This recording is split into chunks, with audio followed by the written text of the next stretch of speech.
You ever notice how a sound can slip into your dreams, twisting them just enough to wake you up with your heart pounding? For me, it started as the same song every night, muffled, distant, but sharp enough to pull me out of sleep at exactly 3:07 a.m. My neighbor lived alone and I barely knew him, but I figured maybe he worked night shifts or just liked weird hours. It was the repetition that got to me. 3 nights in a row, always the same time, always the same eerie, warbling tune. On the 4th night, I couldn't take it anymore. I stumbled out of bed, threw on a hoodie, and marched down the hall. The music was louder in the corridor, echoing into the silence like a siren. I knocked, ready to be angry, but the door swung open before my fist landed a second time.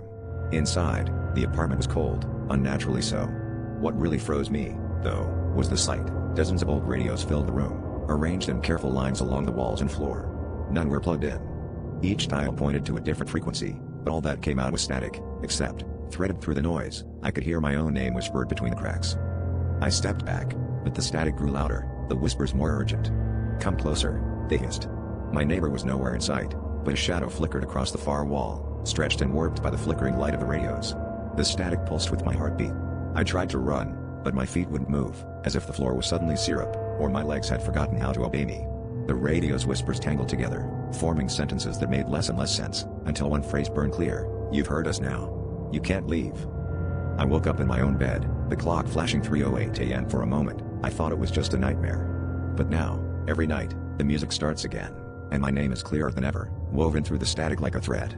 My neighbor's apartment is empty, has been for weeks, according to the landlord. But when I press my ear to our shared wall, the radios are still whispering, and sometimes, if I listen hard enough, I can hear myself answer back.